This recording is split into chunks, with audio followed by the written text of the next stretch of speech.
Star Wars is back. The Mandalorian premiered on Disney Plus today, and Grayson and I are going to give you our thoughts about the first episode on this episode of the Comic Blast podcast. All of that coming up next.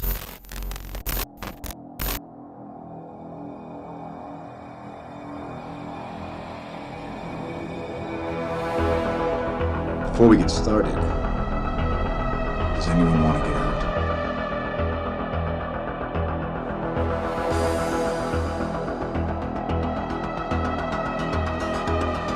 Consider this mercy. I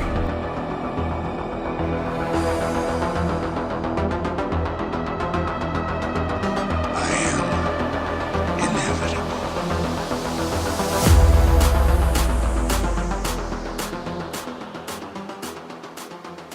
Welcome back, everyone, to the Comic Blast podcast. I'm here with Buff Keenan, and it's also me, Grayson. Buff Keenan, staying buff over there? Yeah, man. Steroids are doing well for me. Oh, no, don't say that. That's a no-no. Don't do steroids, just eat a lot of protein and veggies and lift weights and you're good. This has been a thing. So I went to help you with your, I can hear you sipping coffee right now. Yeah, I'm sorry. Jealous. I went to help you with one of your school projects today, and I just get out of the car, and you're like, dude, you're like buff, and I was like, what? And I saw you pretty recently, so. Yeah, I don't know. I mean, did you go to the gym today? No, I didn't have time to do that today. I don't know. Maybe it looked like you just had a pump going on or something. Or maybe you were just wearing a tighter shirt or something. I don't know. But Keenan is getting them gains, Yeah, you've inspired me. Oh, well, thanks. So yeah, this week is our The Mandalorian came out this morning, man. Did it? And what? Yeah, okay. I haven't watched it, okay. So we'll see you guys later. No, I'm just kidding. Yeah, no, duh. But yeah, it dropped this morning, and I got up early to semi-early to watch it. I got up this morning to watch it, and then did some schoolwork stuff, and we met up. He hadn't seen it yet, and I was like, dude, what are you doing? What are you doing, man? School? Yeah. Who cares? Which I ended up skipping a class today. Yeah, I'm proud of Thanks. you. Star Wars comes first, and also he did help me out with my project. Yeah, so I mean, that's pretty much what that time that. went to, actually.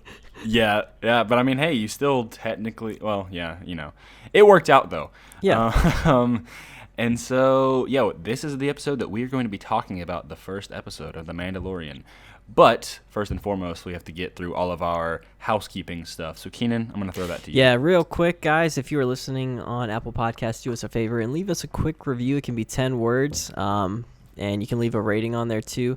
That's the main way that you can help out the podcast and kind of get our name out there. We want to get us higher on the TV and film charts. So that'd help us out on Spotify if you can follow us. That'd be awesome as well. We are on Twitter and Instagram at comicblast_, and you can check out our Patreon page.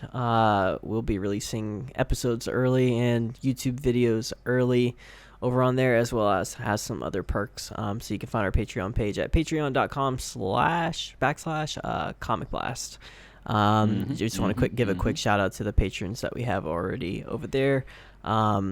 Joseph, who is a patron over there, and then Jess, who is also a sponsor for us over on Patreon. So thank you guys so much for supporting the show. Other than that, I'm really, really, really, really excited to start talking about The Mandalorian. Wow. Okay. I mean, I'm really glad that you're excited to talk about it, because I'm excited to talk about it, but I don't feel like there is much for me to say. So I'm curious to hopefully I'll rebound off of you well, because I'm just yeah. So how do we want to do this, though? Do we want to do it no spoilers first, and then spoilers like a movie thing, or do we just want to just jump straight into it? All right, let's real quick. I loved the first episode. I'll say that if you don't want spoilers, I feel like we're gonna get into spoilers pretty quickly here. So if you haven't seen the show, I think I loved the first episode. I think you probably loved it too. Yes, I did. Okay, I so loved it. we both loved it. go get your free 1 week trial of Disney Plus or right wait now. until it's all out and then just try to avoid spoilers, and then you could just watch it all at once if you really wanted to. By the way, how sucky does it have to be to live in the UK right now and all of Europe? Okay, yeah. So when I heard about that, I was like, wait, what? How is it? That doesn't make any freaking sense. No. I was like, that's such a wide, usually like UK gets stuff beforehand, especially in theaters, and I'm like, they're not getting it until like February or something? The end of March. Oh my, dude. I can't comprehend it. I feel bad for the people over there. I'm sure everybody's, pirating it right now. Oh yeah. I mean, and I know it's so honestly, stupid, I can't blame them. I'd be pretty tempted to do that myself because it's... Or get like a VPN Yeah, or something. it's such a shame because we're talking about 4 months of trying to avoid spoilers. There's already spoilers on Twitter right now. Everywhere that I go, there's people talking about it. So it just sucks for those people over there. But if you are in the U.S. And you're kind of on the fence about Disney Plus, it's had some issues, of course, this launch day. The app is crashing quite a bit. But go sign up for your free 1 week trial. And that will get you the first 2 episodes of The Mandalorian, and then you can figure out if you want to keep it or not. But I highly suggest getting Disney Plus right now. I'm excited about it. Yeah, small confession. I woke up immediately this morning, and I didn't want to get out of bed yet, but I also really wanted to check out Disney Plus. Yeah. So the first thing I watched was not The Mandalorian. What? The first thing I watched was High School Musical, the series. I watched the half of the first episode. Right. What time was this? Like 8:30 in the morning. Oh my god, man! I woke up and I was like, I'm so ready to watch Disney Plus, but I want to be fully awake to watch The Mandalorian. Dude, I woke up at 5 a.m. and I downloaded it and I was like, should I? And I was like, no.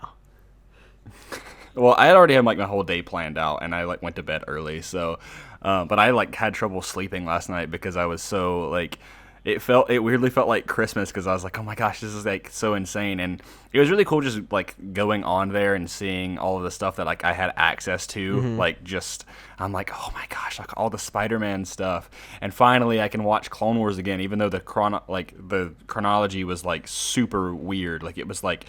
It wasn't chronological order because it would repeat episodes, and I was like, season 1 doesn't have episode 2 3 times. What? This is so weird. And you got Rebels, and you've got all this stuff. So it was super cool to see that. But yeah, I watched the High School Musical thing. I didn't finish the episode because I was like, all right, Mandalorian time. I've got things to do. So yeah, since you're so excited to talk about everything though, and we're gonna just jump straight into spoilers because I think you just have to. Required. It's hard to avoid it. So yeah, just go ahead and start ranting, man. I just want to hear why you're so excited to talk about The Mandalorian. For me, Star Wars is 100% back. And I don't mean back in terms of we've went a long time without seeing anything Star Wars related. I know Solo was probably a year and a half ago. Is that right? May of 2018. Yeah, so yes. Yeah, about a year and a half ago was the last Star Wars, unless you're including Star Wars Resistance, which I don't necessarily include in terms of content. If you like it, you like it, but it's not my thing. Star Wars racist over here. Yeah. I'm just kidding. This is how Twitter fights start. Yeah, yep. So Star Wars is back for me. I finally feel excited about something Star Wars related. It's been too long, and I'm pumped about The Mandalorian. It definitely feels more on the side of original trilogy Star Wars to me. Oh yeah, but there's still so many it's in everything. my opinion. I can see when I watched this this episode, I was just I can see the Clone Wars and Rebels vibes. You can because the way it's written, and I almost could see this in an animated form of oh yeah, the Mandalorian is he goes up to these people, then there's a commercial break, and then he's on this whole thing with this monster, commercial break. I could literally see that, and I think that's the testament of Dave Filoni being a part of this because he knows how to direct that TV kind of format. Right. So, and that's just because this is the first live action TV show we've seen of Star Wars, which to me is honestly the more that I think about that, I'm how have we not gotten one sooner? Right. This is such a monumental moment for Star Wars and for television. We finally have gotten this long running thing of like something, that Star Wars Underworld show that has been in development like for so long. We'd heard so many like rumors and things about. So yeah, I love the episode. There was so many moments that I was like, what? Whoa! And I'm like, the budget is just so good, and it's like, it feels dark, but at the same time, I'm like, I could totally watch this when I was like 8 or 9 years old. Yeah. Like, because I remember I was really into The Force Unleashed when I was a kid, and I'm like, and even the Knights of the Old Republic games, which they got really freaking dark. Yeah. And at the same time, I'm like, it's still Star Wars, so to me, like, I didn't really bat an eye. In the very beginning of the episode, you don't necessarily see the guy get cut in half through the door. But they didn't cut to black like they do in the trailer. No. Which I was actually really surprised about. Like, you can actually hear the squelching of him getting cut in half. And like the lower half of his body like drops. Yeah. Kind of like how they show Count Dooku's head getting cut off in episode 3. Yeah. It's like you can kind of see it like fall to the side, but it's not like a direct shot of like, Game of Thrones or... That's what I feel like has been missing like from that sort of, not necessarily going for like full gore or anything, but it doesn't need to be like that. It's been missing from the sequel trilogy, and we're kind of getting it in this. Is, like you said, it's a little bit darker, but it's not dark where you're like seeing blood squirting everywhere and body parts getting Nicholas chopped off. Winding Refn didn't direct this. God, man.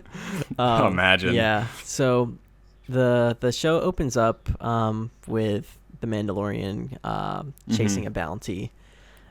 Quick little in a action. great way. It does. Like yeah. It's like, well, so when I was expecting this to open, I was expecting it to be kind of like, you remember how Daredevil season 1 or the show even started, how it starts off with him fighting on the docks, like with those cargo containers, and then it kind of like flashes back. Yeah. Or does it doesn't flash back per se, but it like flashes to the next day, and we get introduced to the characters. Like, it's kind of like a tease or something. Yeah. And I thought that's kind of how it was going to go with this, and it kind of does, but it doesn't like jump forward or anything like that. It's just like it sets up who the Mandalorian is and what he's trying to do. And we do get some teases with his character, but like I guessed, I don't think we're going to get a full backstory until towards the end of this season. Sure. So yeah, it's like really cool. Like, by the way, the opening, I don't know if you noticed this, but like you had to, like where it does like it's doing the beeping noise, and it shows like the different characters of Star Wars, and it just says Star Wars, and then it like cuts to black. I was like, that's awesome. I was like, I don't know why that was so cool. Yeah, I was like not expecting that, but it's like almost kind of like that was the Marvel Studios logo, but for Star Wars. That's what I love about what they're doing right now. It seems like, I don't know what changes are going on at Lucasfilm or who's necessarily in charge of everything, but it feels like Disney is finally kind of finding their version of Star Wars, or kind of getting their identity and figuring out what exactly they want to do with Star Wars, because it seems like they're very in between trying something too different and trying to be, just like the originals. Before, and it seems like right now they kind of have like their identity, like with that, just the whole opening and showing the characters with the beeping, amazing. And then they just went for Star Wars, and then they cut. I love that. Remember, like there was the whole, when Rogue One was about to come out, there's like the whole like controversy about, is there going to be an opening crawl? I don't know. We want to be different. They didn't do that. They just went Star Wars, and then later we get a Mandalorian, intro logo. Right. Yeah. But yeah, as far as the way that the show opens, like I loved the opening on that like frozen planet. I did notice just like minor nitpicks, but there are a few CGI things that were a little off. Yeah, I noticed that as well. I was like, oh wow, for this big budget show, like granted the CGI is still amazing for like the ship and everything like that is so good, but like when that big monster comes and attacks the Razor Crest, I was like, oof, like you can totally see like the CGI, like, and also the probably the biggest one wasn't even that. The speeder, the speeder was rough. The first one. Yeah, the first one that pops up, I was like, ooh, that looks like a freaking PS4 video. You know what it kind of reminded me? Have you seen the movie John Carter? No, but I know what you're talking about. Yeah, so like the CGI in there, it was kind of like, it wasn't keeping up with the times. It seems like around that time CGI was getting pretty good when that film came out, but it kind of had like prequel-esque CGI, And there's like a few parts right here, like with the blurg later in the episode. Like the blurgs kind of looked a little off to me as well. Everything else, like the surrounding in the world, looks really polished. And like you said, the Razor Crest is really polished as well. There's just a few things. Oh my God, IG-11 looked amazing, actually. Yeah. It was really, really good. Yeah, but it's just like a minor nitpick. We thought that this was going to be like movie level CGI. Yeah, you can tell it's a little bit less. A little bit less, yeah, and it's not a bad, it's not a horrible thing. I'm gonna look up the budget. So the budget on the Mandalorian, if we're going 15 million an episode, it's 15 million. So it's like 120 million for the entire show, roughly. Reported. Yeah. So I'm gonna look up the budget of Rogue One because I believe the movie, like the budget for those. Yeah, so 200 million. Yeah. So they had about it, and you can tell where they had to like kind of cut some things down because I'm sure there's going to be some shots and stuff in later episodes that are like that are going to be really, really massive. But I mean, it wasn't enough to like bother me. It wasn't like, oh, this is bad CGI. I'm just like, this is not up to quality of what Disney normally does, but that is because it is a series, not a movie. It's the first time we're actually seeing a series from Disney where it's like a high budget, live action thing going on. Yeah. So I think that's something that like you kind of have to get used to. But like, it's not something that I was like it bothered me. It was just kind of like oh, I could tell. Yeah. But yeah, that was. Also, one thing that I loved is that you can immediately tell. First of all, when he goes to whatever planet he's on with, he goes there and he meets Grief Karga and like all those other people. It's kind of like a desert-ish planet. I don't really know what it is, to be honest. It just kind of felt like it kind of felt Tatooine-ish to me. But then so did the other planet too. So I was like, what is up with all these freaking rocky dust planets?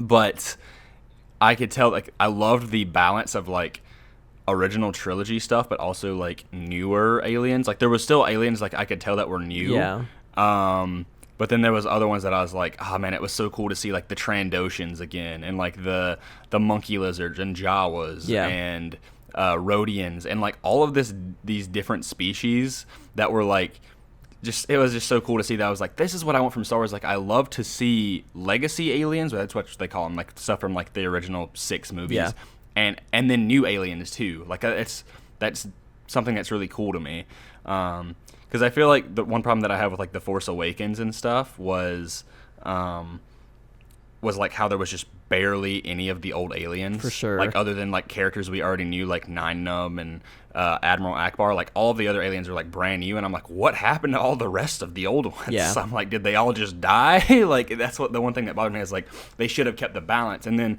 with The Last Jedi, they kind of did the same thing, and then. But Rogue One and Solo, I felt like because of their time periods, they managed to do the same thing. So maybe that's what they're going for with The Mandalorian, because it's only roughly like within a couple of years of Episode 6, and like they're kind of like trying to keep it closer towards the original trilogy. I'm not exactly sure. I think they just want to try to be able to like kind of blend the new and the old, which is what I think they should have always have done. Sure. But yeah, it's a little bit more diverse than what we have in the sequel trilogy. I think the cool thing is that we're really getting elements of everything. So you kind of like you feel vibes from the sequel trilogy, original trilogy, and especially the prequels. And like you said, it definitely has vibes of the Clone Wars, because I actually just started watching that after The Mandalorian. Yes, and I completely agreed with your point about it feels like Dave Filoni is directing this, which props to him. His first live-action directorial debut. So Dave Filoni, if you're listening, I know you're not, but I love you. He did a great job with this first episode, I think. Mm-hmm. He really did. I'm excited to see how the other episodes are going to play out. Yeah. And because they definitely leave you on a cliffhanger, which I feel like do you want to like do we want to build up to that? Yeah, or let's kind of get through like the rest of the thing or through the plot a little bit and see what was set up. So obviously, like when he goes to the other like the second planet, whatever, and like kind of tries to turn in all those bounties and stuff, we see him go to like that underground Mandalorian base, which is cool. Which I was not expecting at all. I was like, whoa. Yep. And that like whole like that so they mention it in the thing, Nick Nolte's character, the Ugnaught. It shows or he talks about the mythosaur and like when he's trying to ride the blurg or whatever. But you can see that like really cool like chrome mythosaur in their base or whatever. Like underneath the whatever, I guess just underneath the town. And like when she's building that like pauldron for him, I was like, that's just such a cool thing, man. Like, so like yesterday was, as we're recording this, yesterday was like the 8th anniversary of Skyrim. And what it reminded me of so much was some of the factions that were in Skyrim. Especially like, it reminded me a lot of the Dark Brotherhood and the Thieves Guild, but it also really reminded me of the Companions in that game, because like the Companions are like these group of warriors and stuff, but they're also like kind of more for like valor, so they're more heroic. But they also have like this darker side where they're actually like werewolves, and but they have like this forge, and it was like it's always like this really thing where like they forge their weapons, and that's what that felt like to me. I was like, oh, this is such a cool thing, like seeing all these different Mandalorians, because when you passed the first one, I was like, oh crap, there's another one, and I was like, oh man, and there's another one, and then this blacksmith woman has like this awesome helmet. That was like I love amazing. how it was like, dude, the costume design. I'm honestly curious if they got people from the Mandalorian mercs, like the cosplay guild. Yeah.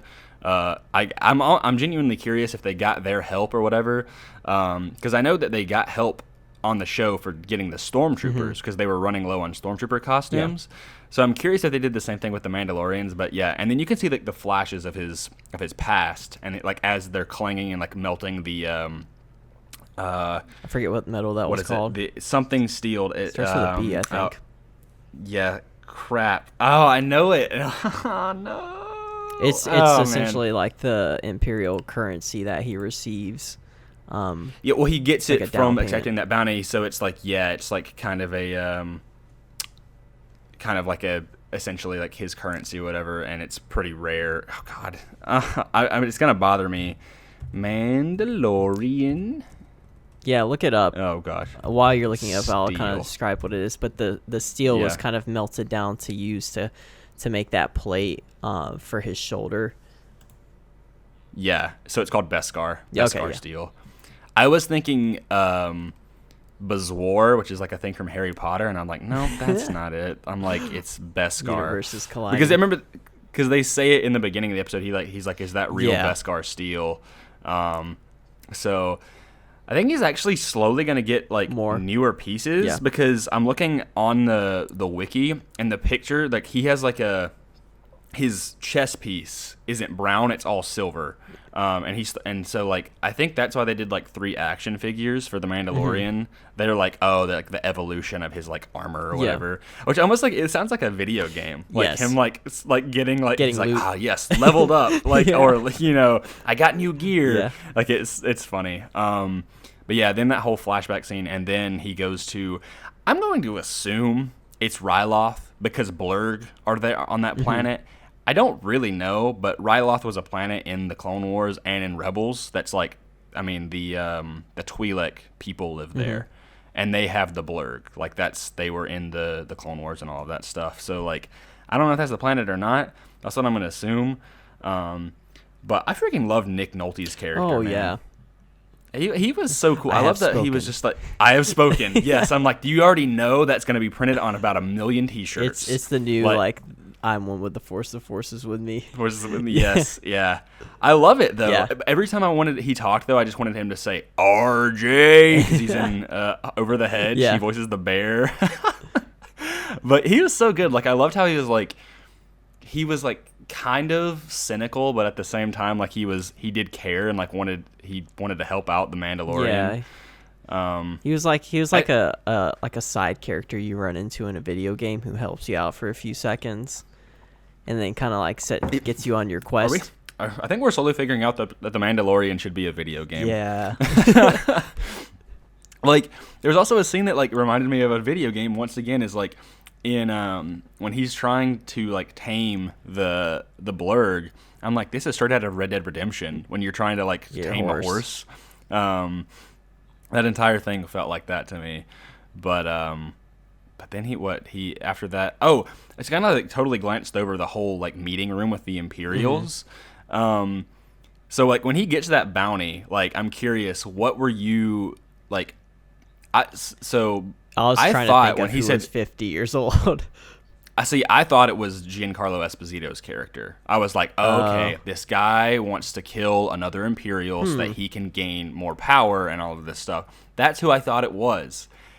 And then it wasn't. And so then we get it. He goes to the stronghold, which this scene, dude, this entire like third act of this episode with IG-11 and everything, so freaking good. Like, this is the highlight of the episode. Oh, absolutely. I love the humor is so good. Like the delivery of Taika Waititi. He does like I could barely notice it was him, but it was such a Taika Waititi character, you know? Yeah. The thing about the humor in this this show is that it feels more along the lines of Star Wars humor as opposed to the Marvel humor that it's not like trying to make you laugh. No. It's just kind of like a moment that is funny. Yeah, you know? It's not one of those like it's not like one-liners. It's not like one of those like stop and laugh things or anything like that. It has a sense of like just dry humor or more relatable humor. Yeah, it reminds me of a lot of moments with like Han Solo and stuff in the original trilogy, where it's just like it makes you laugh. He's like, but it's like real. Yeah. Like it's like a character, like he's definitely like they're trying to achieve something, but it's like it's funny to us as an audience, not necessarily to like the characters in the movie. Like I remember like one of my favorite moments that I think is still so brilliant and so funny is Han Solo in both A New Hope and Empire Strikes Back. And A New Hope when he's in like the prison cell thing and he's just like, how are you doing? And like all of that stuff. He's like, we're fine, everything's fine here. How are you? And then also in Empire Strikes Back when he's just like, turn it off, like freaking out like when the thing is like messing up. Him and Chewie are trying to like fix the Millennium Falcon. Right. It's like stuff like that it's like the Mandalorian, like he's not finding this like as a funny thing, or it's not like him like trying to make jokes, because obviously like it would be so out of character for him to make a joke. Right. But it's like he keeps on trying to self-destruct, and he's just like, stop, like what are you doing? Even Stop like, it, man. So even with like comparing droids like Taika Waititi and everything like that, if you compare IG-11 to K2SO, they're very two different styles of comedy.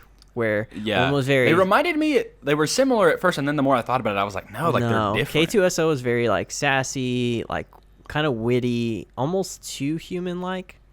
Yes. Or too much of a human-like personality. And IG-11 is like straight up like he's a robot.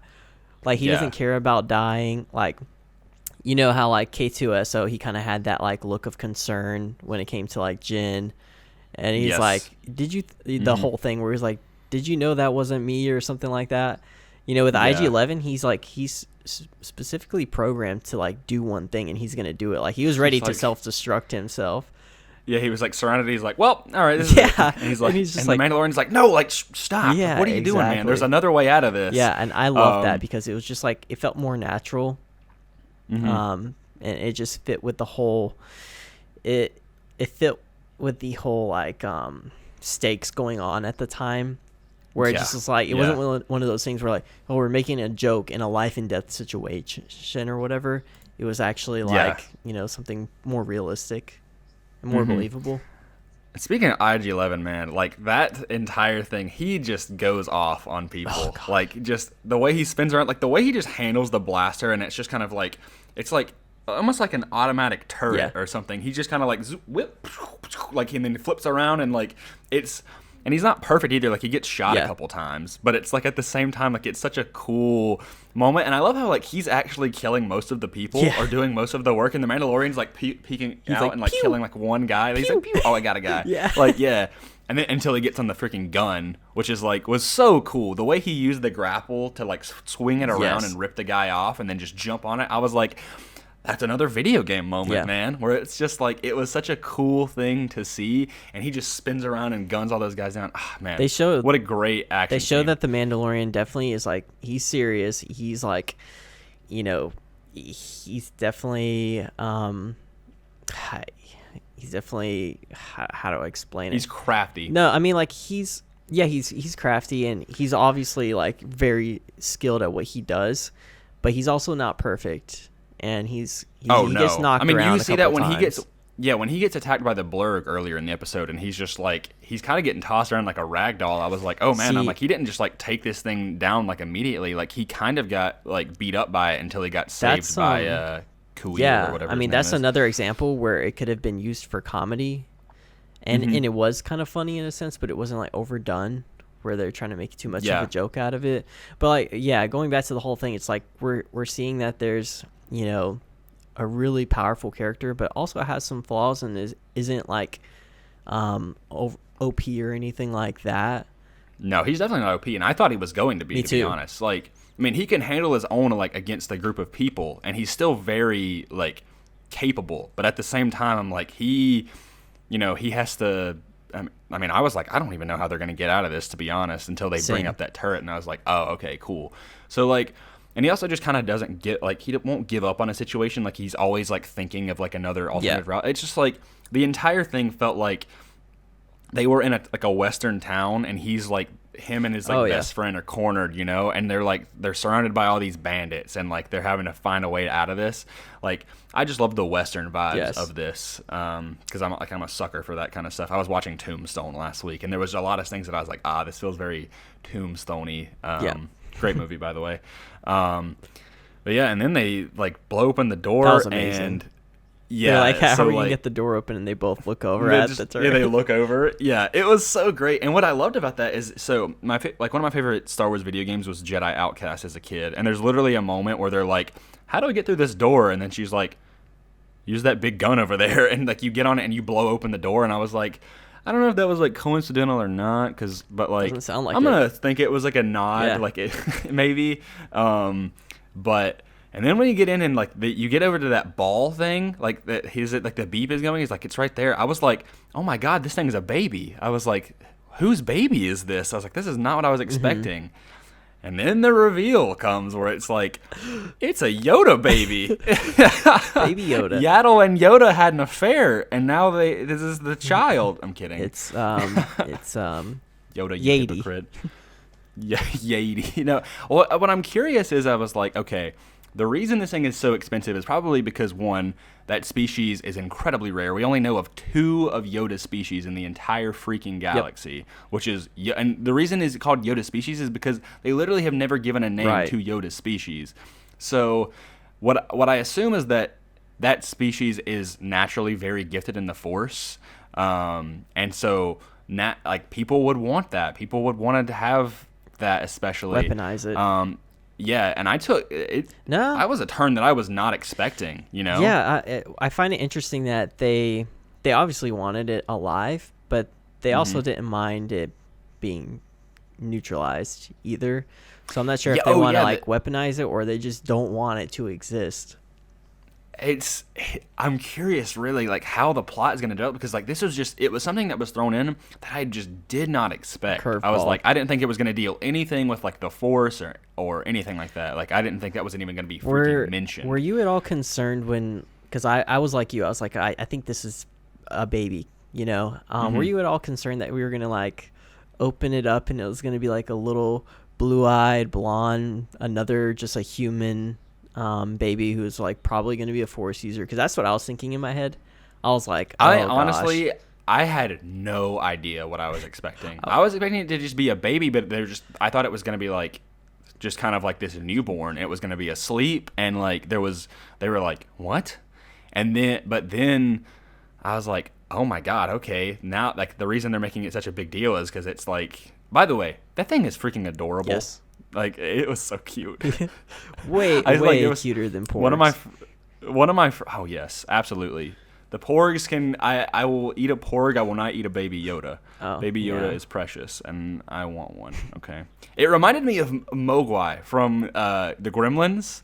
Like that's what it reminded me of. It's like, which are very reminiscent. Those movies are like, I think Robert Zemeckis directed that movie. But I know you don't watch Star Wars Theory, but he had a thumbnail for his Mandalorian video, which made me laugh so hard. But it was just like a picture of him, and it said WTF, and then in the top right hand corner was like a circle, and it was like a baby Grinch from the Grinch.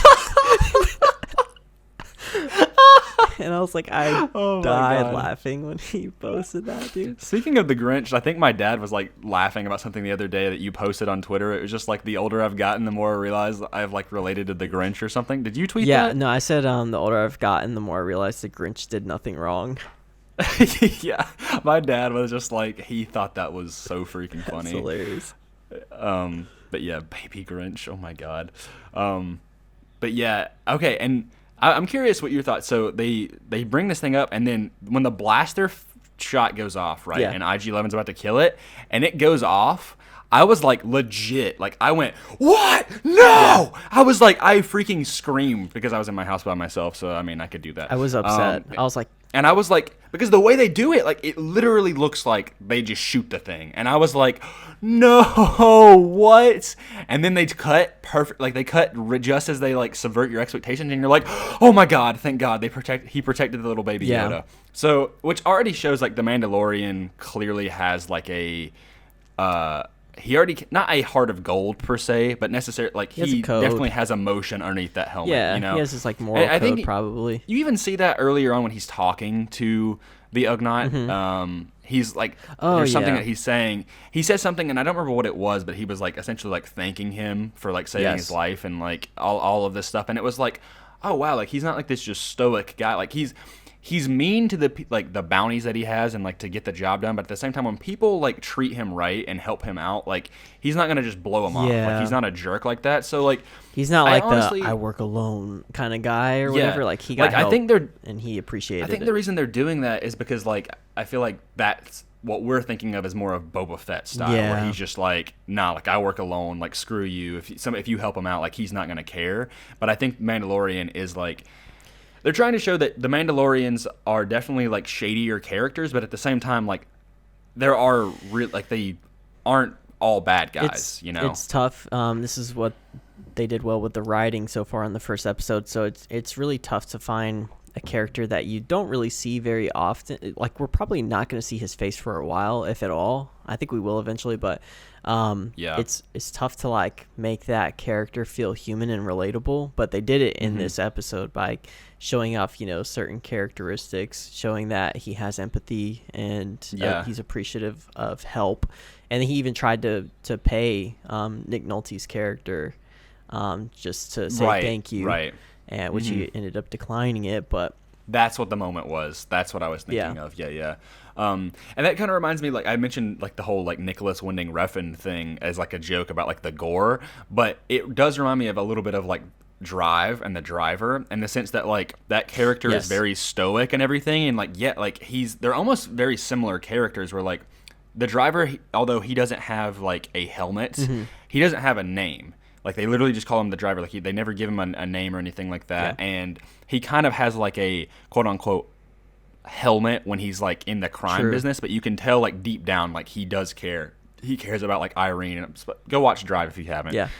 If it's like appropriate for you. If you're a younger kid, don't watch Drive. It's very gory and has nudity and stuff. But they did remind me of that, and that's maybe why I like The Mandalorian a lot, is because the Driver is one of my favorite characters.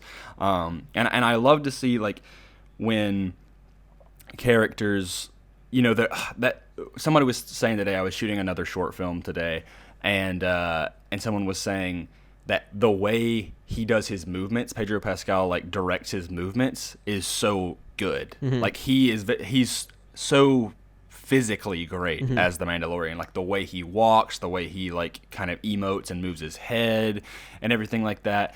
And even with his small line delivery, like it's really, really good. Yes. Like he's really growing on me as an actor, and I haven't seen him in a whole lot of stuff, and I'm like, I want to see him in more stuff. Have you seen Triple Frontier? Yes. Okay, yeah. Yeah, he was really good in that. I did like him in that. Yeah, he was great in Game of Thrones as well, even though his role wasn't that long, but he was really good. Yeah, I heard he was really cool in Game of Thrones, cool, but I'm never going to watch that show ever. Yeah, don't. I'm just kidding. See, I've had people who are like, oh, you still need to watch it even though the last season sucks or whatever, and I was like, no. We'll see. You're good on that. I'll speak for you. Yeah.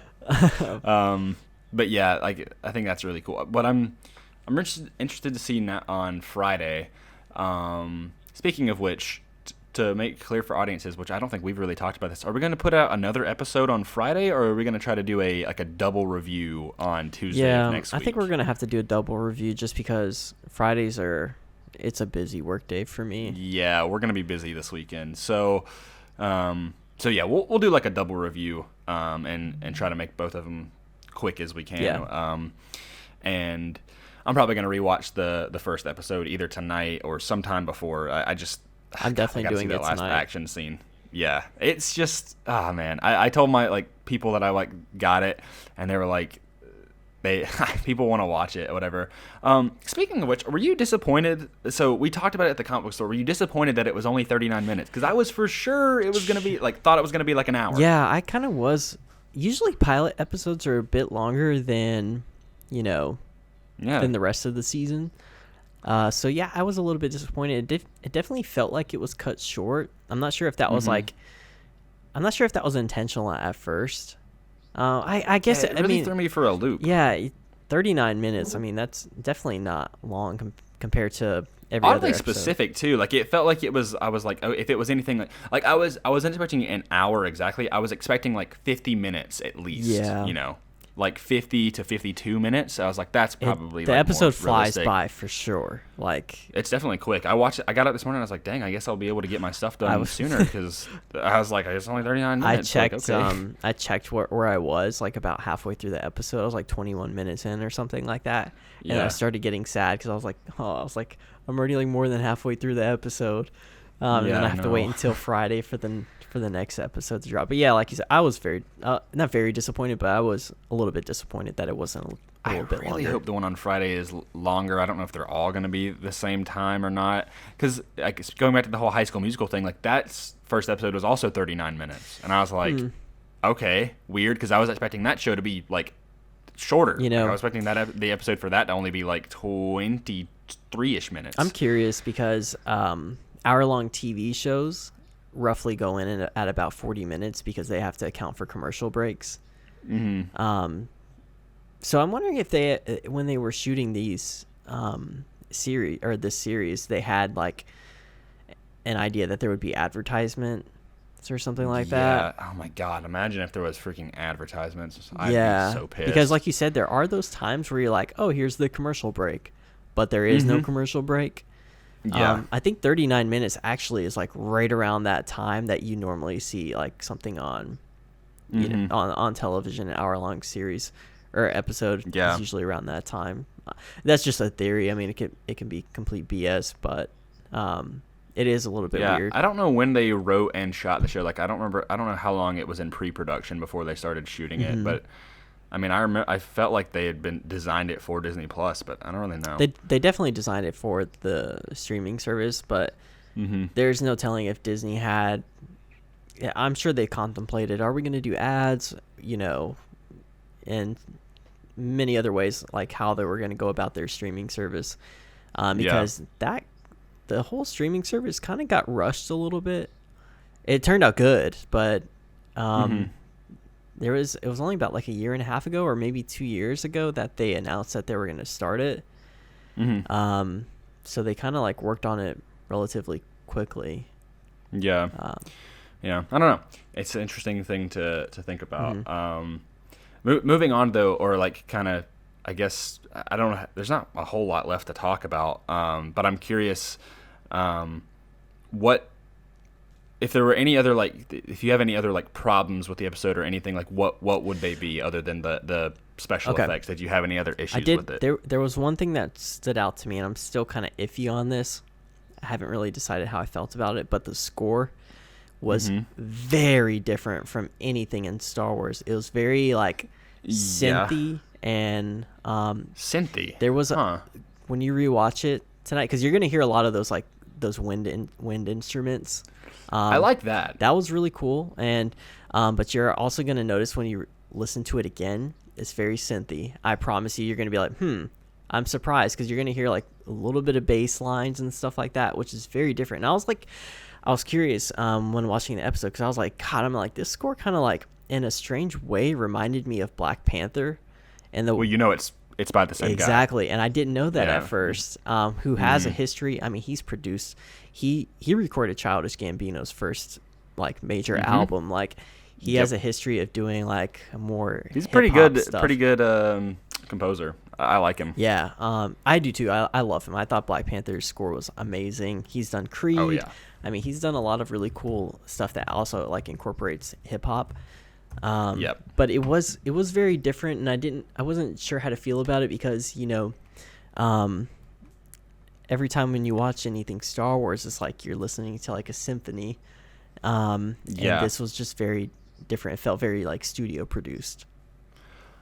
Yeah. No, I liked anything that felt kind of tribal. Like, I don't know why, but that, like, worked for me. Definitely. But there were some other times that I was like, it kind of felt like a knockoff Star Wars thing. But I'm like, I wasn't expecting like this. I wasn't expecting like a God tier score or anything like that. But like, I'm going to listen to it again. Because, today I wanted to listen to it without the stuff and like listen to it on a drive. But I don't think it's out yet. No. It probably won't be out until the show is done. Or at least a couple episodes in. Interesting though, he did Venom. He probably produced that Eminem track. Oh God. But he's also doing Tenet, cool. the new, which is because apparently they couldn't get Hans Zimmer because he's doing Denis Villeneuve's Dune. Oh man. So they couldn't get that. But interesting. Yeah. Is there anything else besides the score though that or was it just the score and the CGI, which was more nitpicky? Yeah, not really the CGI was like a super nitpick because it didn't bother me really. It was just like it was noticeable, and I think we had very high expectations for it based on the trailers. Yeah, the trailers definitely put it in a much like it felt very higher cinematic, light, I guess. Yes. Yeah. I just want to say like Dave Filoni again, first time directing live action. Definitely like he left his mark on it, and I'm so happy for the guy that he finally got an opportunity to do something like this. If you don't know who Dave Filoni is and you're listening to the episode, he basically ran Clone Wars and Rebels. He's the mastermind. Like he literally like essentially trained underneath George Lucas. Yes, he understands Star Wars probably better than anyone at Lucasfilm. So he was so deserving of the opportunity to direct it, and I'm very happy for him. What's so great about Dave Filoni is not only did he like train under George Lucas, because personally I love George Lucas, but he also has a lot of like weird ideas, and Dave Filoni was almost kind of there to like keep him in ground check. him, to be like, because there was sometimes he was like, all right, George, like, well, maybe not that, and so like they took kind of combined the best of both worlds. It's kind of like Anakin and Obi-Wan, True. Obi-Wan taught Anakin, but Anakin also taught Obi-Wan a lot of things. Didn't they kind of like butt heads about the idea of bringing back Darth Maul? I think I heard something about that. Yes, there was a whole complicated history about bringing back Darth Maul, and he was like, Dave Filoni was really worried about bringing it back because he didn't want it to be like a cheap thing about the death of his character kind of being like wasted and stuff.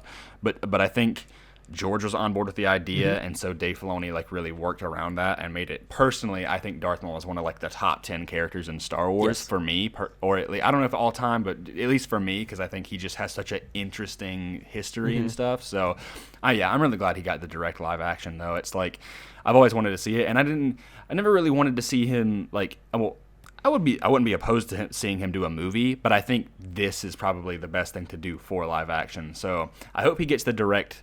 More. Maybe a Obi-Wan episode, maybe a Cassian and Andor and like K2SO episode or something like that. I'd like to see his role that. needs to expand at Lucasfilm, like it has to. Yes, I think he's like, in my opinion, I think even though Kevin Feige is coming to work on Star Wars, I feel like he's a really good person to be the Kevin Feige of kind the of Star Wars running universe. that whole thing. As far as like Baby Yoda Jr.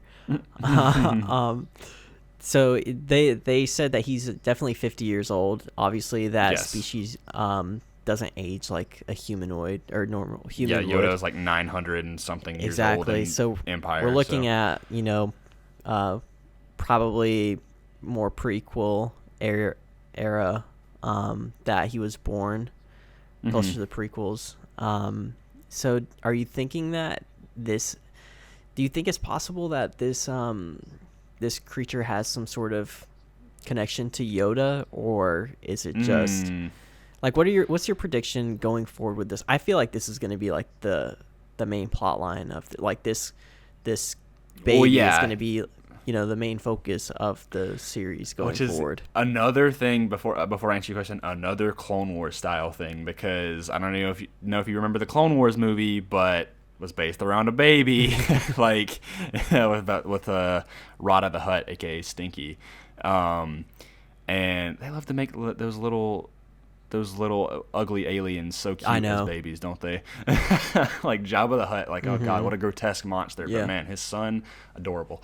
Yeah, I don't know if it's gonna be tied to Yoda. Like I don't think literally like Yoda as a character. Like that would just be. I think they want to distance it from that, but I also think they're like, wouldn't it be interesting if we did kind of bring more of this species? And to be honest, while it is a bold move, and I know it may be like controversial to some people because to tarnish like the legacy of Yoda's character or whatever, but I mean I'm all for it. It's like, something I new think in my opinion. It's fresh. Like, it's something I've just never thought of, like oh yeah, I want to see more of Yoda's species. Like it's just never even come across my mind, and now I'm like, now that they're doing it, I'm like, you know what, I'm on board. Yeah. Like I'm curious to see. I don't even know like why, like we come back to it again, why do they want this, or why did they want it killed, or like what is the importance? Well, the doctor of it? definitely wanted it alive. Right. Yes. And then I guess the client yes, wanted. He was more of just like, we just don't want it. Like we either want it or we want it dead. We just don't want it out there. Mm-hmm. So it's I'm interesting. Curious. Yeah. I don't know. We will see possibly more on. Well, we'll see more on Friday, and God, I as the cannot series freaking goes wait. on. We're also going to get some probably introduction of some more characters. IG-11's definitely not dead. Oh, so you don't think he's dead? Because a lot of people are saying that he's just dead. Oh, really? Oh, yeah. God, I don't think he's dead. I didn't think that either, but then I was talking to Cole, and he was just like, dude, I'm so upset he's dead. And I was like, well, I feel like they wouldn't promote him that much if he was just dead. But then again, General Grievous. Yeah, yeah. You saw how that turned out. Yeah. Captain Phasma, Darth Maul, Boba Fett. Just saying. I'd be pretty disappointed because that was a really cool droid. How about we talked a little bit about it, but the fact that he was going to kill him, getting back to the point that this isn't like the typical Star Wars droid that you're seeing that has like a personality and empathy. He's just like, this is what we're supposed to do. This is the mission, and he's just about to kill him. Yeah. Pretty cool. Yeah, it's unique, but at the same time, it's still funny, like we said. And exactly. I definitely I hope he's not dead, but I'm just curious. I'm like, how would they even make that work? Like, if he was gonna just kill the thing, like then like, all right, I'm gonna bring back IG-11. Like, what's gonna stop him from killing it again? I don't know. It's a weird thing. Hopefully, in the next episode, though, we'll see more of Gina Carano's character and possibly more of Grief Karga, because he was just very minor. I'm really hoping to see more of Giancarlo Esposito's character, or Moff Gideon, as they call him. Like, I'm just... Oh, yes. I guess to finish it off, because there's not a whole lot left to talk about, but I think I would probably, like, just... I don't know, we don't normally do this, but I feel like I would probably rate the episode like a solid, like, 8.5 out of 10. What would you rate it? Yeah, I'd probably... to be honest with you, I'd probably go 9 out of 10, and... This is coming from my like background of just being so disappointed with Star Wars for a while, and finally, I'm seeing people that did not like The Last Jedi and didn't like Solo who are like, "Wow, this is awesome." I have friends who are like that, so it's a really cool thing that I see kind of like uniting the fandom again, where both sides can actually say, "Ooh, this is good," and we can celebrate this show and all look forward to this. I really haven't seen much negativity other than the whole like bringing the Yoda species. I've seen like a little bit of people who are like, "Oh, we don't need to know. It's cooler when it's a mystery." But we have no idea where it's gonna go. So I that's the thing. I'm not really worried about that. And honestly, like I mean, it is cool that it's a mystery, but at the same time, I'm like, I kind of want to know. Like, It's kind of up to opinion. The reason I give it an 8.5 though, to explain, is I'm like, I did love it, but my main problem with it was like, I wish there were a bit more character moments. Like, I wish we would have got a little bit, like, I feel like if it ended up being like 55 minutes, I wish that would have been used towards kind of like expanding a little bit more of the characters. But I have no doubt that we're going to get more of that, specifically with like the Mandalorian's character and everything. So that's probably my only thing. I think it's perfect for a introductory pilot episode. Yes. Like it like a pilot episode, and it did its job. So I think they definitely wanted to get people hooked and intrigued before they started just dumping exposition and character development and stuff. As you know, it's only the So yeah, but it's also just like, it's kind of all personal preference thing. So I still really, really loved the episode, and you definitely did. So I'm so excited, dude. Yeah. Star Wars is back. This Friday, Jedi Fallen Order, which, oh man, I really also feel like we should do an episode to just talk about our thoughts. Like, maybe, I don't know. We'll have to talk about it and see. We'll let you guys know. Yeah, I mean, there's just, we're getting really slammed with content where we're kind of like out of content ideas for a while. We were like, oh, we have nothing. And now we're kind of like overwhelmed. Thankfully, like, for us, school is going to wrap up pretty soon. Unfortunately, like, we're getting to the end of the semester where it's you know, they're shoving projects down our throats and getting ready for finals and stuff like that. But at some point in time, we're going to get a nice little break where especially during Star Wars season, like when, you know, episode 9's coming out and we're getting more episodes of The Mandalorian. I mean, we're going to have a lot of fun talking about this stuff. So yeah, I'm excited, man. Yeah. I think we can kind of wrap up the episode here. Yeah, no, as like we said before, if you are interested, and you can support us on Patreon, and if you also could please leave us a review on like respective platforms, it really, really helps us out. Even if it's just brief, just couple words, that would be fantastic. Shout out to our Patreons once again. We've got Joseph, and we've also have Jess, who is our sponsor, and yeah. Anything else you have to say? Oh, I get to do it. Do you? May the 4th